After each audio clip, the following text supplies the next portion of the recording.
Make it up, holding on, Trigger, you've done it, you champion. Make it up, wins, goes to the lead. John's going to take out the Dudley Justice, and that's Mr. Ali. It could be, he's fighting back. Oh, look at him, smoke it up, does it. Welcome everyone to Mobile Rolling, and this is episode 6. Can you believe it, Rocky? You said I joined you at 3. You said, oh, I didn't think we'd be here at 3, but now we've doubled that. We're up to 6. Yeah, well, I only said we'd only get to 3 because Max said you're coming off the interchange bench and that'll be the end of it, but we're still going. Yeah, well, we've surprised him, haven't we? Look, we're going to have some really good guests later on. Hoping to catch up with Greg Rogers. Wroxton Steel, our correspondent out on the ground, and he's having a chat with Greg Rogers later on. Jake Webster's going to join us here in the studio. That'll be very good, both of those interviews. Of course, as usual, we've got Toby Ryan and also Liz Barbaro with Vet Talk. And one good thing about Toby that is, if the vet business goes wrong and things don't work out, he can always get a job, lead guitarist for a ZZ Top cover group. He could. Yeah.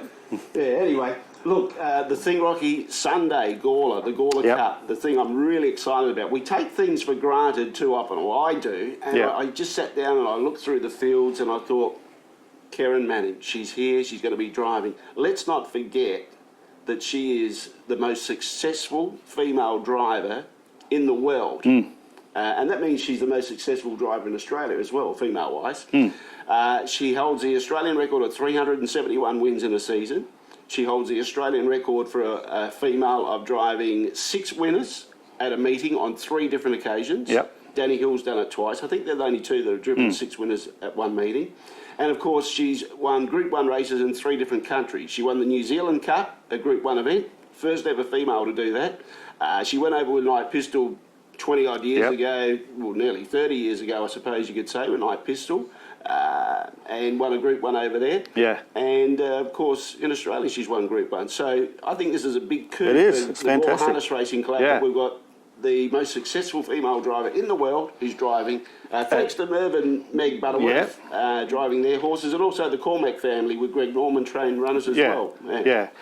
Well, I remember going many, many years ago to the Bendigo trots with Mick McGuan. And he shouted out to Karen, she was pushing a wheelbarrow. And he shouted out to her, said, what's the name of your wheelbarrow? And she said, why? Mick said, because you win on everything you get behind, so I want to know the name of your wheelbarrow. It's amazing. About 20 odd years ago, I went to a Horsham meeting. And I some people might say I was stalking her, but I was actually watching her in the stalls area. She was just, her dad at that time, Peter, was just peaking with horses, had a heap of horses, and they had about 12 horses that they had for that meeting. And she was harnessing up the horse, quickly stopped, went and drove in the race. After you give the horse back to the trainer, went back, started harness up, and it was go all day. Just a real worker. The other thing is, mate, the other end of the spectrum, Keith Routley had a winner. Yes, unbelievable. 75, I think Keith is. Quite a long time between drinks. It's still raced by Toby Ryan, too, I think. I'll tell you this, I've got a different association, or a strange association with Keith Routley. The first ever race that I called, Keith Routley trained the winner. Oh, did he? Yeah, Bewitching Kate at Strathalbyn. I can't remember what year that was, 1997 or something like that. Because he trained a lot of trotters too, I think. And she was a trotter as well. Okay. And that was the first ever race, official race that I called. Very aptly named, I think, far as the eye can see, because that's about as far as you had to look back to find his last winner as well. But they stay involved, and I think it's fantastic, and a good reward for him to get a winner. Yeah, for sure.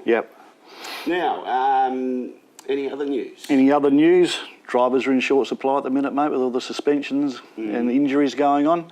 It's a good chance for some of the kids to get a few more drivers, isn't it? And then guys like Jake, who's been, as he says, come off the interchange bench really. He's now got, a dozen drives on the weekend. So those sorts of things, there's always a silver lining in the injuries that go along. And speaking of Cav and Danny, we've got to say again, the GoFundMe page is still open till the end of February, and if you haven't given a couple of dollars towards their recovery and Team Till, you can still do so by jumping on the website as well. So plenty going on. Yeah, look, I spoke with Angela Chapman, Paul's sister, last Friday. Just happened to bump into her. We were out for dinner, and she said they'd operated on his wrist, but the surgeons weren't happy, so they have to re-operate on the wrist. So let's hope that goes well. Yeah. Fix that problem up there. Yeah, for sure. Yeah. All right, look, we'll take a break. We'll come back, and Wroxton Stace will be having a chat with Greg Rogers. Just Wrecking Toyota, South Terrace Wingfield, for all your recycled and reconditioned parts. Our huge range covers almost every model in the vast Toyota stable. Proudly South Australian with over 25 years in the automotive recycling industry.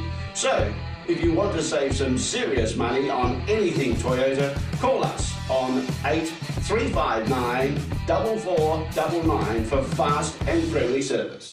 And a very big welcome back to Mobile Rolling. We're now with legendary trainer and driver Greg Rogers. Greg, thank you for joining us. Yes, thank you very much, Lachie. Well, first off, we'll ask you, how did you get your start in the industry? Probably through my father. He bought two brood mares way back in 1972 and bred a couple of foals, and when they were broken in, he sent him to a guy to race, so I went along.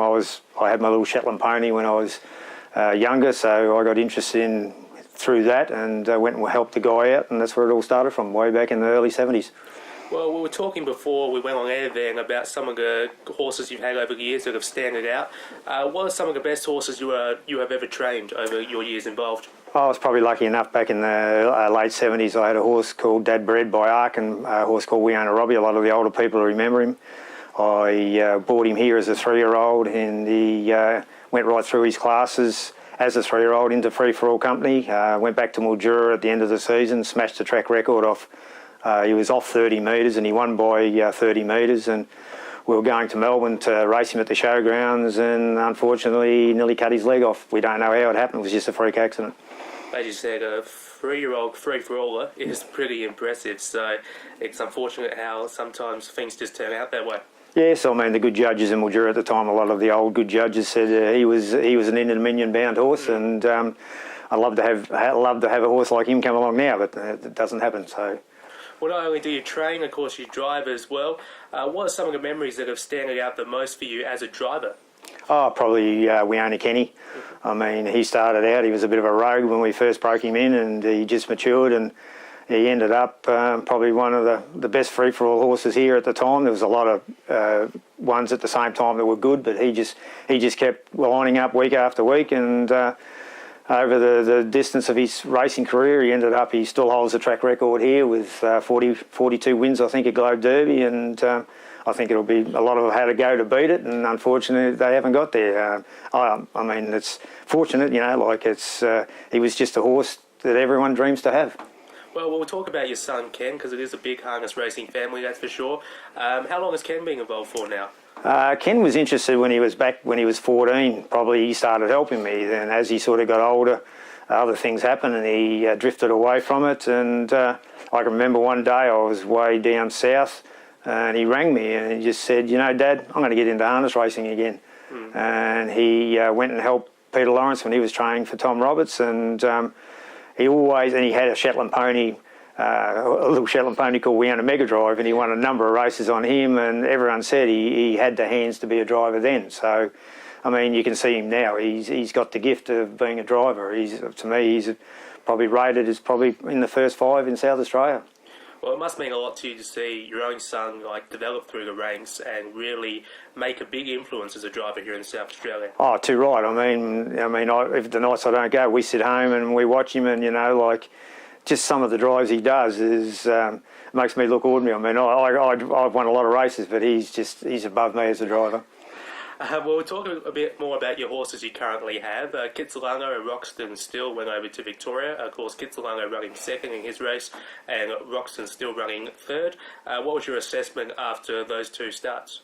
Well, now you think, if you were told before you left that's what you were going to do, you'd be very happy with it. I was disappointed we didn't win with her, but I mean, she didn't disgrace herself. I mean, they broke 2 minutes, and the horse that beat us had the easier run. She had to do a lot of work early for the first quarter, and she stuck on good. I mean, Ken said 50 out, she'd had enough. Her little legs had sort of reached the tiredness, and she went a little bit rough, and we think that's when she got beaten, just that little roughness that cost her the race. But I mean, she didn't disgrace herself. I'm over the moon with her. I mean, she's just a little trier, and we're going to have a lot of fun with her. Exactly, and when she races here in South Australia, sometimes she does look a class above, and it must be really refreshing to train a horse, a trotter with so much ability. Oh, I've had a few trotters over the years. I've got a lot of paces turned trotters, but I mean, from day one when we broke her in, Ken helped me get her across to the track, and he just watched her go around. He just said, "This will be the best trotter you've ever had." And I said, "Why?" He just said, "Well, the way she moves, she's just got that action that, like the trotters need to have." Yeah. Well, it's very hard to train without owners. You have a big group of owners and some very loyal owners. You have your wife Rhonda, who's involved, and Peter Holger, and owners like that. Tell us a little bit about the team supporting you. Oh, with Rhonda and Rebecca, my daughter, and the two grandsons. I mean, you got to put them in there. Jayden's 12, and little Jackson, he's just turned 6. I mean, they're all out doing waters and helping. I mean, I couldn't do it because I've got a full-time job. But Peter Holder, I got to know Peter a long time ago. I drove Kitsilano's grandmother, and that's how I got to know Peter. And then later on, he had Kitsilano's mother. I can't think of her name. It's just off the top of my head. But he gave me her. She'd sort of been to a few number of trainers, and he said, "Can you have a go?" And when I ended up, I think I won about 5 or 6 races for him with her. And then he sent me the first foal, which he had the speed, but he was deformed. He just hit his knee too much. And he said, "Can you come and have a look at my little yearling filly?" And I said, "Oh, okay, I'll come and have it." And as soon as I seen her trot around the paddock, I said, "She'll be your best trotter you've ever had." She just had that move that you liked. So that's history now. Well, what do you think's next for her? What would you like to do with Kitsilano over the next few months and for the rest of her racing career? Well, we've got the Oaks. I mean, we've got to have a go at the Oaks. I mean, if you don't go, you don't know. I mean, we don't seem to have an Oaks run here anymore, but I mean, the Derby's here, it's on your doorstep. I mean, why don't you have a go? I mean, who knows? I mean, like I said to Ken, we put her away. I mean, she's got blistering speed at the end of her races, and if you don't, like I've said, you don't put them in, you say, well, why didn't I put it in? So you've got to have a go. Well, thank you very much for your time today, Greg. Enjoy the rest of your day here at Globe Derby Park. And again, thank you for coming on Mobile Rolling, and good luck with the current batch of horses you have. Okay, thanks, Lachie. Etches. With over 30 years combined experience, we endeavour to make your presentation the best it can be. We specialise in all things corporate, from your company's major awards through to your club's trophy needs, as well as sports uniforms and equipment. Our giftware range is second to none, which you can view on eBay. All you do is just type in Etches. Etches is proud to be your one-stop shop, making everything a whole lot easier for you. Etches, proudly supporting harness racing in South Australia. Please come and see us at 142 Port Road, Hindmarsh. Welcome back, and thanks to Lachie with Greg Rogers. We welcome our special guest this week, making his own mark in the industry as the next generation of the Webster family. Had time away in Perth and working as an air traffic controller at Parafield now, and I knew Jake was back in town, Jimmy, when I saw that upturned plane in Mawson Lakes Field. And I thought, Jake's back. I knew he was here, so welcome in, Jake. Thanks, Rob. Thanks for having me. No worries. It's a true story.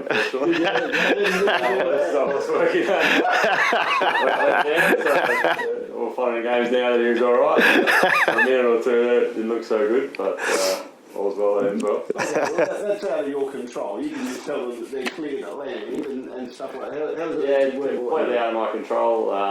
Obviously, I was controlling the plane, but gave him the clearance to land. Everything was fine. He got on final, the right runway, and basically the engine cut out. Okay. So it just became gravity versus height, and unfortunately he didn't make it to the runway. So he just crashed about probably 200 metres short of the runway. But the thing is, he doesn't go out and help the bloke. He stays where he's got to stay up. Switched the microphone off and ran downstairs for a coffee. Wasn't me. Not much you can do. All the authorities get the police there, but other than that, Yeah. just away you go. Yeah, because you started out, mate, you wanted to be a vet originally, and Yeah, I started out wanting to be a vet. I got through the animal science course at Roseworthy, and then sort of things didn't go my way with that. Didn't know what I was going to do, and then randomly sort of found air traffic control, and thought I'd give it a go, and absolutely love it. So it's all well. that's good. How long have you been doing that now? I moved to Melbourne probably about 4 years ago, Perth for about 2, and been home for about 1. Roughly, it's about 4 years. Okay. Pretty good. So is there anything that you can line up with harness racing to aviation? A little bit. I guess for the air traffic control thing, that's similar to driving, is you have to make split decisions quickly, and then change them if they're not right. So probably similar to having a steer. Races. You're trying to make decisions as fast as you can, but then you can't just stick to plan A. If something else changes, you've got to change with it. It's probably the biggest comparison, and sort of being able to keep your cool under pressure as well. So you're up in the tower and you're telling people when they can and can't land. You're directing the traffic. Is that what you do? Yeah, basically up in the tower, and then there'll be a sequence of traffic around the Parafield area, and you'll tell someone who's number one for the runway, and you'll pick the order and make sure that they're following the right order and going where they're supposed to go. And then when the runway's clear and there's no one in their way, you clear them to land, and then you obviously can't clear the next one to land or take off until the first one's out of the way. So it's basically just about policing the air and making sure everyone's being safe. So Jake's up there calling the races. Coming in, so you're doing that. That's right. Now, mate, you're part of the Webster dynasty, whether you know, part of that is the pressure that comes with it, I guess, with Dad Ron, goes back to grandfather as well. He was the superstar of the harness racing for 20 or 30 years. Uncle Jeffrey obviously taught you a fair bit as well along the way, and then there's Mark. So you had a whole stack of Websters to choose from. When did you actually feel like at a young age, when did the horses become an interest? From the very, very start. Really? I was doing jog trips with Dad before I could walk. He told me on the horse walk room between the horses, and come out and go berserk, but it was the only way I'd sleep. So for me, it was in my blood from day one. Yeah. Started driving track work probably when I was 10 or 11. Wow. Just sort of from there, I've always been involved, and obviously Jeffrey back then at Anglevale had a large team. So, I was able to drive 7 or 8 heaps of fast work every Saturday and fantastic around school holidays. So always been involved. It's like, we had Greg Norman on, and look, when I was a young man, you go to the trots, it's the Normans and the Websters. They were the highlight family names that everyone spoke about. They were synonymous with harness racing. Yeah, for sure. And your grandfather, Dick, I mean, everyone that I've spoken with reckons he was the best driver South Australia's ever had. And you must be proud to be related along those bloodlines, and to have that in your background. Yeah, very, very proud. Obviously, Dick passed away before I got to meet him, so probably never got to see his talents and before video days and all that kind of stuff. So all you can go on is stories that people tell you. And certainly when I was starting off, the amount of people that would come up to you and tell you stories about the old Wavell days and Dickie getting away from the stand and being in front and race all over, that kind of stuff. So, very proud and very lucky to be in the family I have been in, and then sort of Jeffrey and Dad as well being able to guide me and probably teaching me the stuff that Dickie was teaching them. So, although I never get to meet him personally, there's a lot of things that Jeffrey and Dad have taught me that have come directly from him. Yeah. You started up with Aaron Bain when you came back and had super success, 39 winners in your third season. Winterfield was probably one of your first. You paid $3,000, I reckon, for Winterfield and won 20 odd races. Yeah, Winterfield was very good for us. It probably started one before that with Metropolitan. Yep. Yeah, he was a good one too. She was, I think, 4,000 or 5,000, another cheap one from memory. She sort of got us kick-started, and then Winterfield came pretty quickly afterwards. He was a very good horse to us. He won 28 races or something like that. So, for a very cheap purchase, he had his big breed. He won a heat of the big breed. First trip over to Melton for us with him into the semis. Depending on how you look at it, maybe a little bit unlucky not to make the final. Won 2 checks and ran 7th, so it's only a couple of spots out of it. So certainly for us, that was one that got us kick-started and got us out there winning races regularly. Yeah. They started up the joint traineeship, and I think there was only 1 or 2 other people that did it before you guys. Yeah, I think we were nearly the first. First, I reckon, in South Australia. Peter Surgeon may have done it for a very short period of time, but then not for long. Originally, they were all in my name, but Aaron was doing well over 50% of the work, so we decided that it was more than fair that we went in together. And at the time, I think it was Barbara Scott was the chair of stewards, and she was very open to the idea and supporting us and getting it going. So that's how it all started, and then the team sort of grew from there. Well, that success unfortunately came because it came so quickly to you, and you just grew exponentially, you know, month after month to get to the stage where you as a full-time employee, Aaron as a full-time employee, and you're probably too big for where you needed to be at that stage.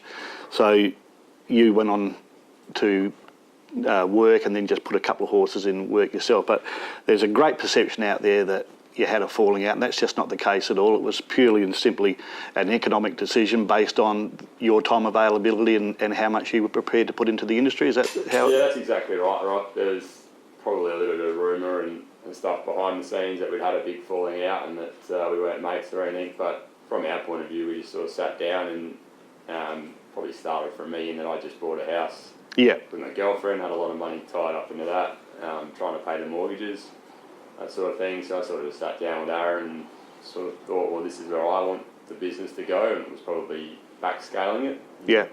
You know, going back to that 8, 10 or 12. Well, he listened to that, didn't he? How he started. He didn't want to go anywhere. And so I said, well, you know, moving forward, I think it's best if I get out and you take it over and do what you want with it. And then, like you said, I've just gone back to having one or two. Well, you're back driving with them now, and you're going up on Saturday mornings to do the fast work with them. So, to me, it's a great thing that I love seeing the camaraderie of blokes and the mateship that it develops as well. And you guys have got a really tight bond, and I reckon it's working really well now. Yeah, that's sort of something from my point of view. I've always had a love of driving the horses. Yeah. So, you know, I'm excited to go out and drive, whether it's races or track work, and certainly from my time in the industry, probably the thing I value more than anything is the mateships that you have. And you've got the winner of the Cup on Sunday too, haven't you? You're driving that. We have the winner in the Cup. We win the trial that he goes around. Just quickly, Kapunda Cup, Golden Nursery, Hamiltonian, 3 major races. Biggest thrill for you driving-wise? Probably the 2-year-old race with the Hilltops. We had 1-2 that night. Yeah. That was a big thrill. The other 2 were probably big roughies as well, so that made that enjoyable. But you know, the 2-year-olds, you put so much time in with them. It was when I was out with Aaron and Peter, so you see them every day. You sort of work with them every day. So probably a bit of more of a excitement from being able to run 1-2 and that. Representing South Australia, the Young Drivers, Australasian Young Drivers Championship, I think twice. Yeah, that's definitely the highlight of my whole career. Being fantastic. able to do that, like I was saying before, the people you meet and all that kind of thing, still very good mates with guys like Justin Prentice who's flying in WA and a couple of guys in New Zealand, and they're memories that I'll cherish forever. No, fantastic, mate. It's great to have you in. Another bloke we could get back in regularly. Talk about his driving side. And we've hit form. We've hit form as well. Greg Norman, guest here, winners last Friday night. So I'm sure Jake's in for a big ride over the next few weeks with some drivers out. So good luck to you, mate. Well done. No worries, guys. Thanks for having me. Pronto United Finance provides a professional, friendly and personalised service, offering competitive consumer lending solutions for whatever your current lifestyle finance requirements may be. We offer secured and unsecured loans for all types of items and occasions, large or small. It might be for a car or motorbike, a boat, a jet ski or caravan, and even horse floats. It might even be for a holiday or wedding. Contact us today, get your pre-approval in place and your mind at ease. Pronto United Finance, putting your personal needs first. Welcome back to Mobile Rolling. We're here with Toby Ryan with Vet Talk. How are you today? Going well, thanks, Liz. Now, a topic that a lot of people don't really know much about is tying up in horses within not just the race industry but in general. Can you shed a bit of light on the issue? Yeah, sure. Tying up, it happens at a variety of levels, to the horse that fatigues in a race more than expected, right through to the extreme cases where they'll actually be experiencing severe muscle cramping, tightening, unable to walk and move, real pain, and possibly even having urine, blood-coloured urine, where they're really got some muscle damage going on. There's one extreme to the other, it's important that you think of it when you're thinking of the things that could possibly be going wrong with your horse, if it's showing any pain or muscle tremoring or excessive sweating or issues like that. What can lead to, the event of the horse tying up on you? Sort of what can actually happen in those steps that happen and then suddenly your horse is tied up? Yeah, look, there's a few triggers for it. We see some families of horses a bit more vulnerable than others.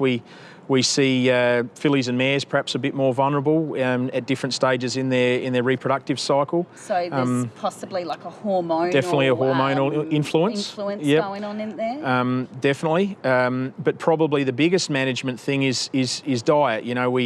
We need the balance between feed and work, the calories input versus the calories output to match up better. And we like to feed our horses high energy diets so they're up and about and got plenty of energy for racing. But there are some horses where their own metabolic makeup that's actually, causing them the more trouble than good. We need to get away from the starch and carbohydrates and perhaps get more towards the proteins and oils as a slower energy release source than the high grain starch type format, because that's the sort of energy that's first converted to lactic acid in the metabolism of a horse. Your starches and carbohydrates are the first form of feed to be converted to lactic acid. So, but like you were saying, perhaps feeding more things like the slow energy release foods would help possibly reduce a horse tying up. But definitely. If we want a horse to be in racing condition, don't we want something that's more of a fast release food, more like your grains as opposed to your oils? Yeah. Look, there's a happy medium, and if we're using the grains, then we're better off with these micronized or treated grains as such that mean that we feed less quantity of it because it's more highly digestible. So the feeds that have been prepared, and lots of millions of dollars of research have gone in by these feed companies, and they've got some great prepared products now to help us where because these feeds are so ready to digest and absorb, the quantities you feed are less, and therefore we can feed more roughage, and which is what the horse's gut system, really, really thrives on. So our energy formats can be in a smaller quantity of feed, and therefore generally a reduced risk of the tying up scenario. Wonderful. All right, well, thank you so much. No worries. And hopefully we'll catch up again soon. And I'm sure I'm going to have a few more questions I'd love to ask you. So no worries. Chat again soon. Good on you. And back to you all in the studio. Welcome back to Mobile Rolling. Special thanks to Toby Ryan and Liz Barbaro for Vet Talk. I hope you're enjoying that session.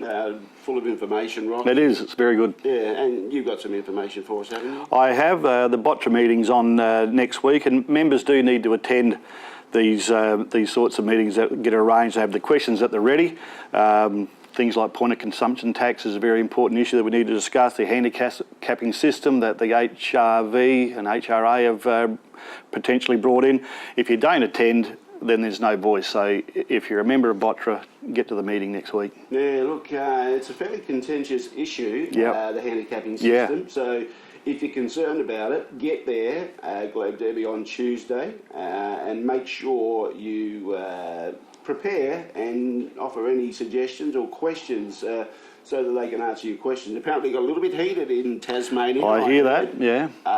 So if the handicapping system is something that you're really passionate about, make sure you get there and put your point of view across and let them know what you think. I think for sure. It's up to the participants to get off their backside and say, okay, this is what we want, and it's up to them to do it. No that's good right. worrying about it after it's done. They've got to do it up front and let them know what their concerns are. Yeah. For sure.